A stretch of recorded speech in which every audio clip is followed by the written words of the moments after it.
Hello दोस्तों, स्वागत है आपका हमारी नई वीडियो में। तो हम यहाँ आज उत्तराखंड के वनों के प्रकार को देखेंगे, टाइप ऑफ फॉरेस्ट इन उत्तराखंड। ये हमारे सिलेबस में भी दिए गए हैं और ये इम्पॉर्टेंट हैं। तो आइए शुरू करते हैं। और यदि आप हमारे टेलीग्राम ग्रुप से जुड़ना चाहते हैं और क्विज और मॉक आदि लेना चाहते हैं तो आप ग्रुप से जुड़ सकते हैं, लिंक डिस्क्रिप्शन में है। तो आइए शुरू करते हैं। तो जैसे इसमें हमारा देखते हैं कि भारत के कुछ सबसे विविध और सुंदर जंगलों का घर है। जो ये उत्तराखंड है, ये भारत के कुछ सबसे विविध और सुंदर जंगलों का घर है। और उप उष्ण कटिबंधीय वनों से लेकर अल्पाइन वनों तक उत्तराखंड में विभिन्न प्रकार के वनों की एक श्रृंखला है। ये जंगल और पौधे जानवर की कई प्रजातियों के लिए आवास प्रदान करते हैं, साथ ही स्थानीय समुदाय के लिए संसाधन भी प्रदान करते हैं। तो ये संसाधन भी प्रदान करते हैं, तो इसे डिटेल में पढ़ सकते हैं। Uttarakhand is a home to some of the most diverse and beautiful forest in India. From subtropical forest to alpine forest, Uttarakhand has a range of different types of forest. These forests are home to many species of plant and animal. तो यहाँ बहुत ही species पाए जाते हैं plant and animal की। तो अब देखते हैं उत्तराखंड में कितने प्रकार के वन पाए जाते हैं। तो जो मेन जो होते हैं वो टाइप मेजर हैं। 8 जो है मेजर टाइप ऑफ फॉरेस्ट हैं उत्तराखंड में। तो उत्तराखंड में जो 8 प्रमुख प्रकार के वनों का घर है। और उपोष्ण कटिबंधीय वन, उपोष्ण कटिबंधीय शुष्क वन और उपोष्ण कटिबंधीय आर्द्र वन, कोणीय वन, पर्वतीय समशीतोष्ण वन, अल्पाइन वन, अल्पाइन झाड़ियाँ तथा घास के मैदान और टुंड्रा वन है। प्रत्येक प्रकार की अपनी अनूठी विशेषताएं होती हैं और पर्यावरण और स्थानीय समुदाय को विभिन्न लाभ प्रदान करती हैं। तो हमें जो मेन याद रखना है वो 8 प्रकार के वन होते हैं उत्तराखंड में। मेजर जो इनके टाइप है वो 8 टाइप के हैं। तो इन्हें डिटेल में पढ़ सकते हैं। जैसे ये हैं, पहले हमारे उपोष्ण कटिबंधीय वन यानी सब ट्रॉपिकल फॉरेस्ट, पहला नंबर ये है इनका। फिर दूसरा है हमारा सब ट्रॉपिकल ड्राई फॉरेस्ट यानी उपोष्ण कटिबंधीय शुष्क वन, दूसरा टाइप ये है। फिर तीसरा है हमारा सब ट्रॉपिकल मोइस्ट फॉरेस्ट यानी उपोष्ण कटिबंधीय आर्द्र वन। फिर है हमारा एंगुलर फॉरेस्ट यानी कोणीय वन। फिर है हमारा पर्वतीय समशीतोष्ण वन, अल्पाइन वन, अल्पाइन झाड़ियाँ तथा घास के मैदान ग्रासलैंड, टूडा वन। और ये देख सकते हैं कि each type has its own unique characteristic यानी उनका जो अलग एक सबका अभिलाक्षणिक गुण है। And provide different benefit to the environment and local communities. और ये हमारे इन्वायरमेंट को और लोकल कम्युनिटीज़ को बहुत कुछ देते हैं। तो इनके टाइप 8 हैं, अब इन्हें डिटेल में पढ़ेंगे। पहला है हमारा उपोष्ण कटिबंधीय वन यानी सब ट्रॉपिकल फॉरेस्ट। तो इन वनों की जो ऊंचाई होती है लगभग होती है हमारी 750 से लेकर 1200 मीटर से कम। तो इससे होती है 750 से या 1200 मीटर से कम। तो 750 और 1200 मीटर की जो रेंज में होते हैं लगभग, उन्हीं को हम उपोष्ण कटिबंधीय वन बोलते हैं। तो the altitude of this forest range between below 750 और 1200 मीटर से इनके बीच में होते हैं। और जो इनकी प्रमुख वनस्पति होती है वो है इसमें साल, सेमल, हल्दू, खैर और बांस। ये याद रखना है कि इसके आपको ऑप्शन में दिए जाएंगे कि ये बताइए कि ये निम्नलिखित में से किस प्रकार के वन के उदाहरण हैं। जैसे बांस है हमारा, तो ये बांस हमारा उपोष्ण कटिबंधीय वन का उदाहरण है। उसी तरह से साल, सेमल, हल्दू, हल्दू के वृक्ष जो होते हैं हल्द्वानी पे पाए जाते हैं, इसी के नाम से इसका हल्द्वानी नाम पड़ा है। तो ये भी हमारे उपोष्ण कटिबंधीय के अंतर्गत आते हैं। तो इसे इंग्लिश में भी पढ़ सकते हैं आप। और इनमें जो वृक्षों में होता है इसमें प्रति वर्ष पतझड़ होता है। तो these tree shed their leaves every year यानी इनमें प्रत्येक वर्ष पतझड़ होता है। तो इनमें पतझड़ हमेशा होता है। फिर अगला देखेंगे कि इनमें उत्तराखंड का पूरा उप हिमालय क्षेत्र आता है। और दीज इंक्लूड द इंसार सब हिमालय रीजन ऑफ उत्तराखंड। तो ये उप हिमालय क्षेत्र को पूरा रीजन को पूरा इंसार इंक्लूड करता है।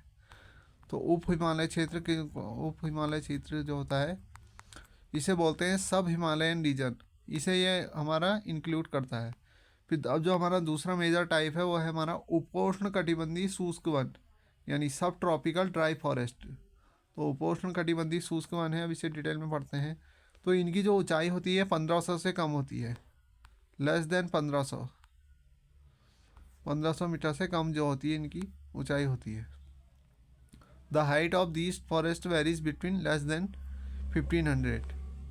और प्रमुख वनस्पति जो होती है इनकी जामुन, बेर, गुलर आदि वृक्ष होते हैं। तो जामुन, बेर, जो गुलर ये इसके प्रमुख वृक्ष वृक्ष होते हैं यानी। और इन क्षेत्रों में वर्षा कम होती है। तो there is less rainfall in this areas, तो इन क्षेत्रों में जो होती है बारिश कम होती है और इसीलिए इन्हें उपोष्ण कटिबंधीय शुष्क वन, शुष्क मतलब ड्राई, तो ड्राई से याद रख सकते हैं यहाँ बारिश कम होगी, तो ड्राई फॉरेस्ट है, सब ट्रॉपिकल ड्राई फॉरेस्ट। फिर है हमारा जो तीसरा मेजर टाइप है वह है उष्ण कटिबंधीय आर्द्र पतझड़ वन। तो ट्रॉपिकल मोस्ट हमारा जो है डेसिडियस फॉरेस्ट यानी उष्ण कटिबंधीय आर्द्र पतझड़ वन, तो इसमें आप जिसमें पढ़ना चाहते हैं पढ़ सकते हैं। फिर इन वनों की जो ऊंचाई होती है 1500 से कम के बीच में होती है इनकी भी, और the height of this forest varies between less than 1500। और जो यहाँ की प्रमुख वनस्पति होती है वो होती है सागौन, सहतूत, पलास आदि। तो ये हमारे उष्ण कटिबंधीय आर्द्र पतझड़ वन की मुख्य जो है ये वनस्पतियाँ हैं।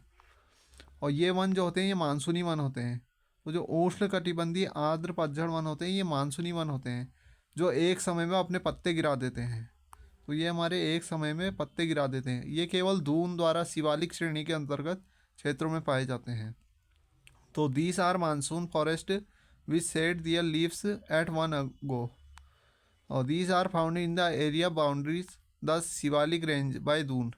तो दून एरिया में पाए जाते हैं शिवालिक श्रेणी के क्षेत्र में। फिर जो तीसरा है हमारा कोणधारी वन, ये इंपॉर्टेंट है कोणधारी वन। तो ये कोणधारी वन को पढ़ सकते हैं। तो इन वनों की जो ऊंचाई होती है 910 से लेकर 1800 मीटर के बीच में होती है। 900 से लेकर 1800 मीटर तक की ऊंचाई में होती है इनकी। The altitude of this forest varies between 910 से लेकर 1800 मीटर। और इसका जो मुख्य पेड़ है वो है हमारा पाइन। द मेन जो इसका वनस्पति है वो हमारी चीड़ है, चीड़। और ये इससे जो प्राप्त होता है लीसा और जो तारपीन ऑयल होता है वो इसके जो मेन प्रोडक्ट हैं। तो ये इम्पोर्टेंट है। और जो उत्तराखंड में सबसे ज़्यादा पेड़ हैं ये भी पूछा जाता है तो वो पाइन के ही हैं। ये पाइन बहुत इम्पोर्टेंट है उत्तराखंड के लिए। और इसके पेड़ जो सबसे ज़्यादा नंबर ऑफ ट्रीज़ हैं वो इसी की ज़्यादा है। चीड़ इन वनों की मुख्य विशेषताएं हैं। तो चीड़ किस वन का प्रकार है पूछने को आता है तो ये कोणधारी वन है हमारा चीड़। और ये चट्टानी धरातले पर भी उग जाती है। It also grows on Rocky surface.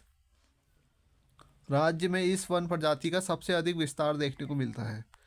तो दिस द लार्जेस्ट हमारा expansion of this forest species is seen in the state. तो उत्तराखंड में जो है इनका विस्तार सबसे ज़्यादा देखने को मिलता है, इनका एक्सपेंशन। फिर अगला देखेंगे इसमें कि राज्य में कुल एक क्षेत्र में लगभग 15.25% भाग पर चीड़ के वन पाए जाते हैं। The pine forest are found in 15.25 of the total area of the state. और ये क्या होते हैं उष्ण कटिबंधीय व शीतोष्ण कटिबंध के बीच के वन हैं।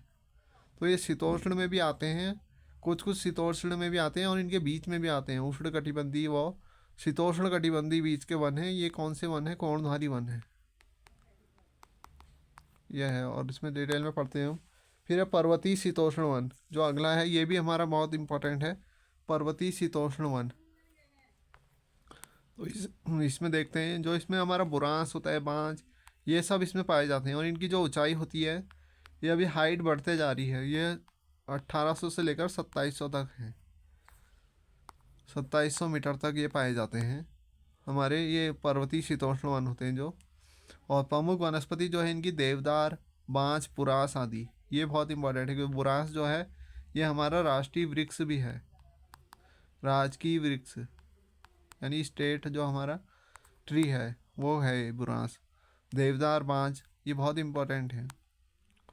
और पर्वतीय शीतोष्ण के दक्षिण के ढालों पर बांज की प्रधानता रहती है। तो ओक ट्री, बांज को ओक भी बोलते हैं, ओक ट्री। और slope south of the mountain temperate zone, यानी पर्वतीय शीतोष्ण के दक्षिण के ढालों में बांस की प्रधानता रहती है। और चौड़ी पत्ते वाले ये सदैव हरे भरे रहते हैं। तो ये हमेशा सदाबहारी वन है यानी हरे भरे रहते हैं, एवरग्रीन है, चौड़ी पत्ते वाले वृक्ष होते हैं। और जो ओक की प्रजाति यानी बांस की जो मुख्यतः प्रजाति हैं वो 3 है, बांज, मोरू, खरसू। ये 3 मुख्यतः प्रजाति हैं, और भी होते हैं इनके। फिर हमारा एल्पाइन वन और उप एल्पाइन वन, ये हमारे 6th नंबर है मेजर। तो एल्पाइन फॉरेस्ट जो हैं और सब एल्पाइन फॉरेस्ट, इन वनों की ऊंचाई जो है 2700 से लेकर 3000 मीटर के बीच में होती है। और the height of this forest range between हमारा 2700 से लेकर 300 मीटर तक। और जो इनकी मुख्य जो है हमारे वनस्पति हैं वो हैं स्प्रूस, फर, भोजपत्र, देवदार। देवदार हमने देखा था अभी शीतोष्ण वन में भी आता है, जो इससे पहले देखा। और इनके अंदर जो मुख्यतः वो वन आते हैं जिनमें तेल युक्त होते हैं, यानी जिनमें रिच ऑयल होते हैं, रिच इन ऑयल जो होते हैं वो आते हैं इसमें। और यह पेड़ कच्चे ही जल जाते हैं। देवदार जैसे वृक्षों को सुगंधित तेल भी निकाला जाता है। तो सुगंधित तेल जो होता है वो भी हमारे देवदार पेड़ से निकाला जाता है, और इनमें खुशबू आती है और ये रिच इन ऑयल होते हैं। फिर है अल्पाइन झाड़ियाँ, ये हमारे 7 नंबर है। अल्पाइन झाड़ियाँ तथा घास के मैदान। अल्पाइन जो झाड़ियाँ एंड हमारे घास के मैदान या ग्रास लैंड जिसे बोलते हैं। तो इन वनों की ऊंचाई जो होती है, ऊंचाई बढ़ते जा रही है। ये हमारे होते हैं 3000 से लेकर 3600 मीटर तक इनकी रेंज होती है। और इसमें जो प्रमुख वनस्पति पाई जाती है वो जूनिपर, विलो, रिबिक्स जैसे वृक्ष पाए जाते हैं। और इन वनों के अंतर्गत घास के मैदान पाए जाते हैं जिन्हें मीडो, पयार, बुग्याल, अल्पाइन, पासर आदि कहते हैं। तो देख आर कॉल्ड मीडो, पायर, बुग्याल, एल्पाइन, ये सब इसी से। और यहाँ के पशुपालक का चल, घुमंतु, अणवाल, पालसी, बाखरखाल, गुज्जर व और गद्दी कहते हैं। पशु चारक मतलब जो अपने पशुओं को चराते हैं वो। फिर हमारा जो लास्ट 8th टाइप है वो है हमारा टुंडा फॉरेस्ट, यानी टुंडा वन। इन वनों की ऊंचाई जो होती है 3600 से लेकर 4800 से मीटर तक होती है। ये सबसे हाइट में होते हैं। और इनमें काई घास जो काई होती है वो बहुत पाई जाती है, घास पाई जाती है। और सबसे अधिक ऊंचाई पर बर्फाच्छादन रहता है। और इनमें जो होता है मुख्यतः हमारा बर्फ़ से ढके रहते हैं, बर्फ़ से ढके रहते हैं टुंड्रा फॉरेस्ट। और फिर अगला है हमारा कि उत्तराखंड में वनों का प्रशासनिक विभाजन। तो प्रशासनिक विभाजन जो होता है ये हमारे, अगर वैसे इंडिया के पूछेंगे तो पूरे टोटल इंडिया में जो होते हैं 3 प्रकार के वनों में विभाजित किया गया है।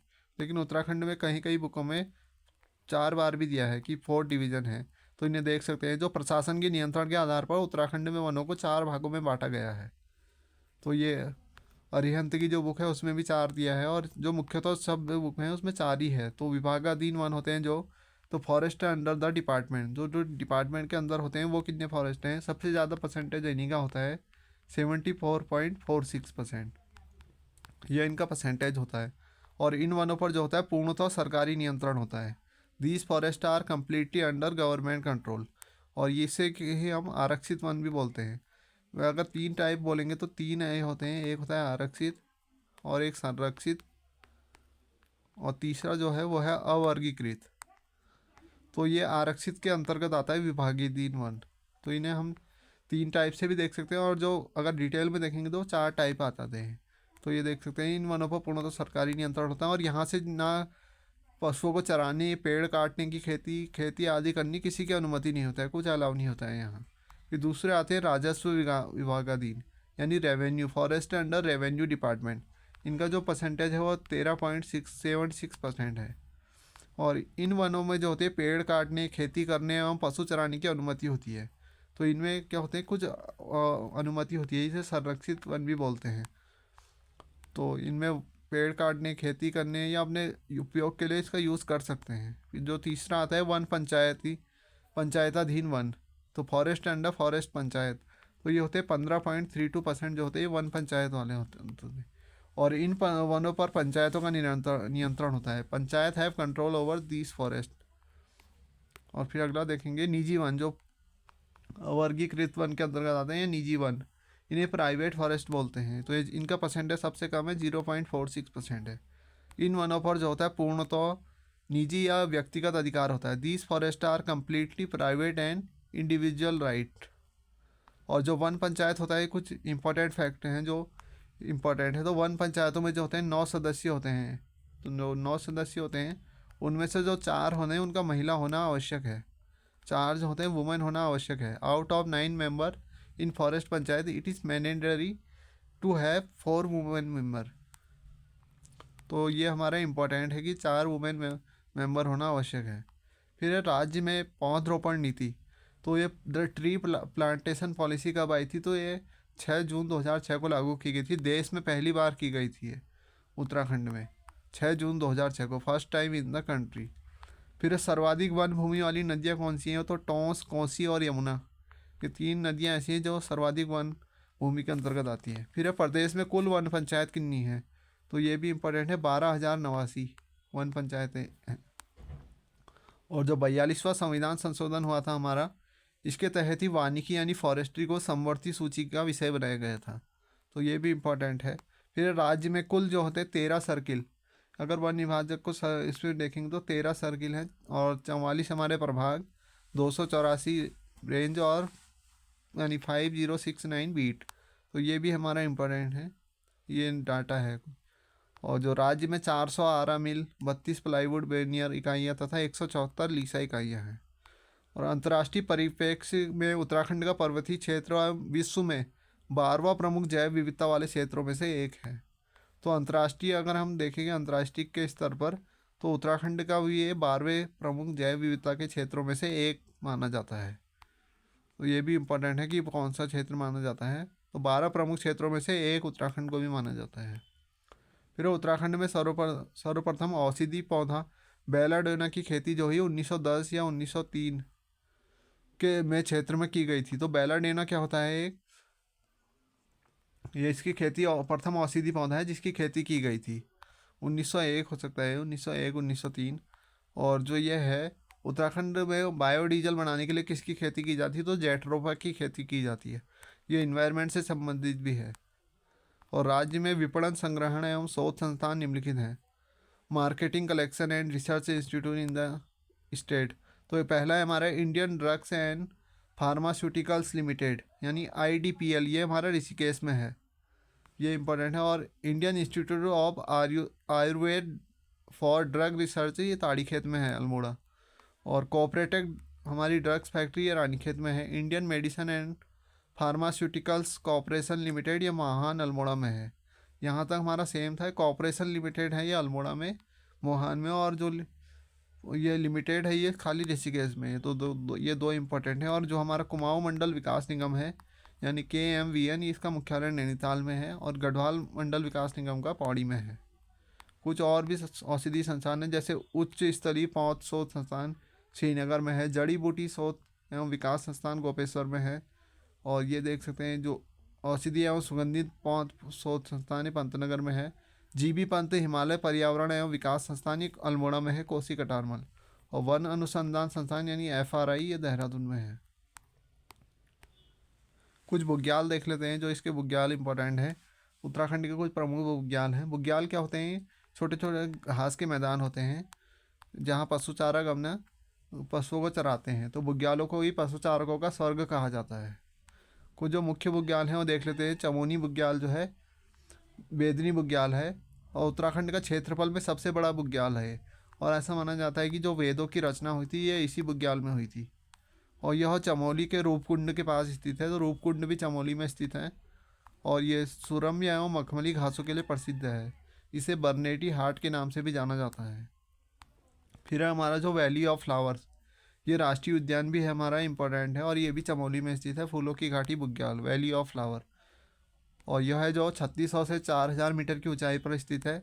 और कौन से दो, बद्रीनाथ और जोशीमठ मार्ग पर स्थित है, नर एवं गंधमादन पर्वतों में स्थित है। और यहाँ जो है 500 प्रकार की प्रजातियों के फूल पाए जाते हैं। तो 500 species of the flowers are found here. और भुयंडार घाटी में स्थित फूलों की घाटी की खोज 1931 में इसकी खोज की थी फ्रैंक स्माइथ ने। और वैली ऑफ फ्लावर की जो रचना की है वो भी इन्होंने की है, 1947 में इसका प्रकाशन किया था। फूलों की घाटी को भ्यूंडार गंगा पार्क और स्माइथ पार्क के नाम से भी जाना जाता है। और अमेला व या नटग्रास, जिसे हमारा पॉलीगोमन कहा जाता है, ये पौधा फूलों की घाटी का बर्बादी का कारण बनना है। और ये मोस्ट इम्पॉर्टेंट है कि इसे यूनेस्को द्वारा कब धरोहर में शामिल किया गया था, तो 2005 में जो वैली ऑफ फ्लावर है इसे यूनेस्को ने अपने विरासत स्थल में घोषित किया है या शामिल किया गया था। फिर ओली बुग्याल, ये भी चमोली में स्थित है, जोशीमठ में स्थित है, चमोली के जोशीमठ में। और यह स्कीइंग खेल के लिए प्रसिद्ध है। यह एशिया का सुंदरतम ढाला वाला स्कीइंग केंद्र है, तो स्कीइंग के लिए फेमस है ये। यह नंदा देवी कामेट माणा, तो देख सकते हैं कुछ माउंटेन हैं जो ये इनके श्रृंखलों से घिरा हुआ है, नीलकंठ हाथी। फिर है बगजी बुग्याल, तो ये चमोली है के पिंडर एवं केल के मध्य है।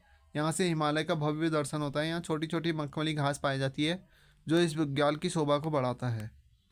फिर उत्तरकाशी का बुग्याल जो है, तो उत्तरकाशी को क्या बोलते हैं, बुग्यालों की भूमि कहा जाता है उत्तरकाशी को, द लैंड ऑफ बुग्याल। यहाँ का जो फेमस बुग्याल है वो दयारा बुग्याल है। शीतकाल में स्कीइंग प्रशिक्षण हेतु प्रसिद्ध है। और दयारा बुग्याल में जो होता है अंडोड़ी उत्सव या मक्खन की होली, बटर फेस्टिवल कहाँ मनाया जाता है पूछा है, तो ये दयारा बुग्याल में ही मनाया जाता है। और इसकी शुरुआत चंदन सिंह राणा द्वारा की गई थी। मक्खन की होली के नाम से प्रसिद्ध अंडोड़ी उत्सव ही यही मनाया जाता है।